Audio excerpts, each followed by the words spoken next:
Well, everyone, it's time for us to go and compare the iPhone 14 Pro and the iPhone 12 Pro and see which specific phone is the better one for you. Now, I will leave links in the description where you can get both these devices. You can get them from there. You can help support the channel at the same time. Now, it's very interesting. I got the gold color of the 14 Pro, and it's crazy how similar it looks to the actual 12 Pro that I had before. Now, the 12 Pro came out in 2020, and this was the flagship, the $1,000 phone at the time, and it was a pretty good phone, 6.1-inch Super Retina XDR OLED panel. Now, we did not have ProMotion. This was the year right before ProMotion, but it's still a pretty decent display. It was the first time we got a jump up in the display since the iPhone 10, I believe, and it was a really good looking display for the most part. The 14 Pro, on the other hand, is a much better 6.1-inch display. Now, there's a few differences. One, we have the dynamic island display up top, which is nice. So you can see it pretty much just comes through, and it's nice. I think it looks pretty cool. Unfortunately, I don't really think it's that big of a difference from the notch we already had on the 12 Pro, to be honest. If I'm being honest, I think it's cool, the dynamic island, whatever. But we also have ProMotion, which I think is a bigger difference than the dynamic island. So if I had to choose one, I would rather have ProMotion on my display than my 12 Pro's notch, in my opinion. So in terms of that kind of covers it up there. Now, in terms of thickness and thickness, very interesting. The rest of these phones are almost identically the same thing. So if we take a look right here, you can kind of see, I mean, if you didn't know which one was which, you probably wouldn't be able to tell that big of a difference. We also have the SIM card tray removed on the iPhone 12. On the 14 Pro, if you can see right here, the 14 Pro does not have a SIM card tray. The 12 Pro, on the other hand, has it. I also forgot to mention the 12 Pro does not have an always-on display, where the 14 Pro actually has it. I turned mine off. I don't really like it, but you have that always-on display, which for better or for worse, you have that ability. Now, on the back, this is where things are crazy. So you can just see how much bigger of a camera sensor we are getting on the iPhone 14 Pro over the iPhone 12 Pro. This is what's absolutely insane in my opinion. These are the same types of lenses, so dual, so the triple wide, ultra wide telephoto lenses, but it's pretty insane how much bigger these lenses are on the iPhone 14 Pro and then on the iPhone 12 Pro. Now we have MagSafe capability on the back on both of them, wireless charging on both, lightning ports at the bottom. And that kind of covers it up on the outside. There's still going to be IP certification on both. There's not going to be any difference there, but I will definitely tell you the 14 Pro definitely comes in a much better packaging than the 12 Pro. But it's crazy how similar both these devices are, as you guys could probably see. Now, I want to also hit on the longevity of both these devices. Now, with the iPhone 14 Pro, this device, because it has that newer chipset inside, it's about 2 versions newer than the iPhone 12 Pro.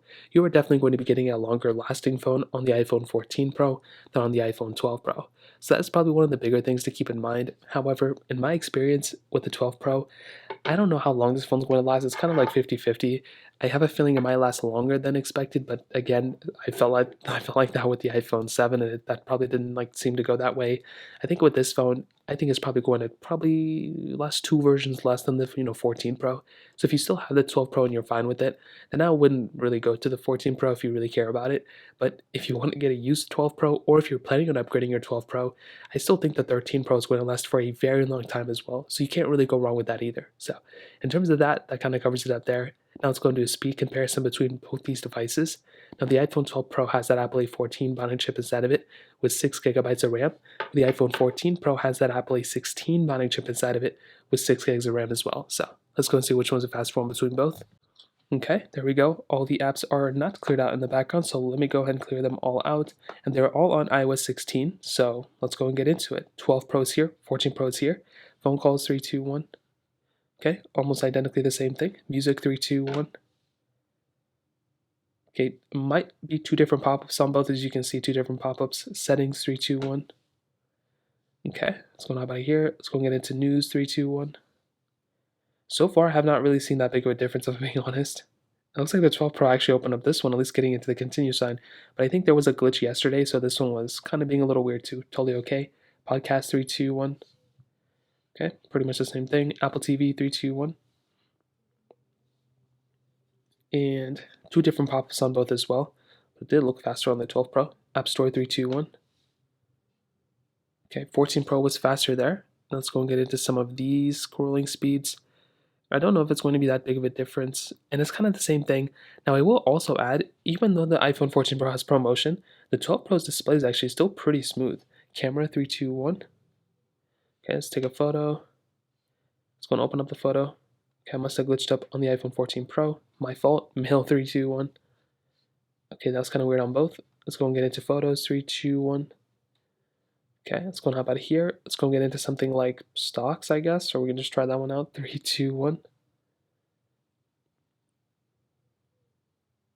14 Pro slightly faster, but they are almost identical. Like you guys can kind of see how similar both these phones are in terms of the performance side. Let's use Snapchat. 3, 2, 1. Okay, 14 Pro is faster there. Let's go into something like Temple Run 2, 3, 2, 1.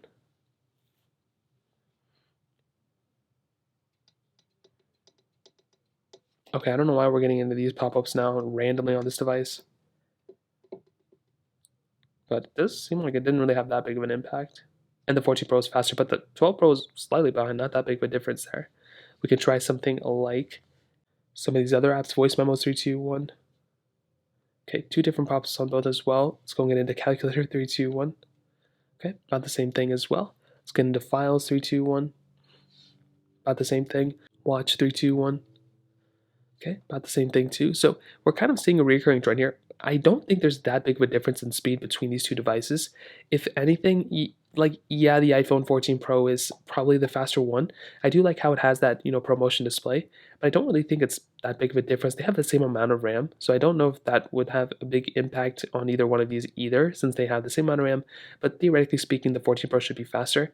I did not really see that big of a difference here from this basic test, but I'll go ahead and do a full one very soon. So I will also do a full battery comparison and camera comparison at that, but let's go and see how the cameras hold up. So with the 13 Pro, with the 14 Pro actually, you can see we have the same type of setup, so wide, ultra-wide, and telephoto lenses. We're getting some cool things. So we have a new stabilization mode on the 14 Pro, but we still have 4K at 60 on the front and the back, and I'll say the core functionality between both are pretty much the same thing. On the 12 Pro, this was a decent camera. I would say with the camera itself, it was definitely not the bad aspect of this phone. I had some other weirder things about the iPhone 12 Pro, but this camera, I used it for a year, and even now comparing it against all the other iPhones, it still holds up very well. It is not a bad iPhone in terms of the camera standpoint, and I think that is a really important thing to keep in mind. You don't want to go and buy a phone and already have it, experiencing issues with the battery or camera. I keep calling it the battery. The camera, you don't want issues with the camera. You still have portrait mode, video mode. This is still a very solid quality lens, but I will say that the iPhone 14 Pro, on the other hand, is definitely the better camera. I mean, this is the best camera you can probably buy on a majority of phones out there. It's either this or the Samsungs.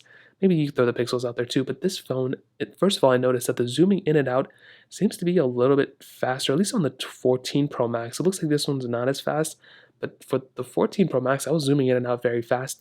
We also have that additional, I think, 15x zoom versus the iPhone 12 Pros. I think it was like 10x zoom.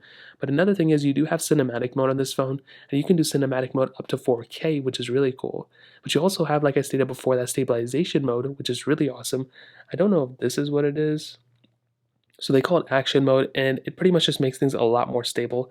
I've seen a couple people review it. I mean, it doesn't seem like it's up to par yet, but it will get better throughout time. I'm hoping they improve cinematic mode, but those are just some features that the 14 Pro has over the 12 Pro in the camera standpoint, and it's definitely a really big upgrade as well. So to be honest, I think when it kind of comes down to it, the 14 Pro is a pretty good upgrade coming from the 12 Pro. You're getting better battery life, you're getting better ProMotion display, I guess a kind of better display with the dynamic island, but it's much bigger than I thought initially. You're getting better cameras, you're getting pretty much the same exact build quality, same exact screen size for the most part. Still the Lightning port, no USB-C, you're missing that SIM card tray, and this phone's gonna be faster and last longer. But I will still say, if you have a 12 Pro and you're okay with it, I would probably just recommend keeping it. Like don't think I would go from a 12 Pro to a 14 Pro. I would probably go from like an iPhone XS to a 14 Pro, maybe an 11 Pro to the 14 Pro. But these phones with a flat size, they really kind of future-proof these phones for a long period of time. And I don't know, the dynamic island is not as big of a difference. I mean, it's almost more, it like bothers me more than the notch in a way. Maybe I'm not used to it, but I don't know. I guess we'll see what happens. So that kind of covers it up. If you have any other thoughts or questions, let me know in the comment section below. Hit the like button, that would mean so much, but definitely hit that subscribe button. More importantly than everything else, I love every single one of you guys. Hopefully I'll catch you guys in the next video. Peace out.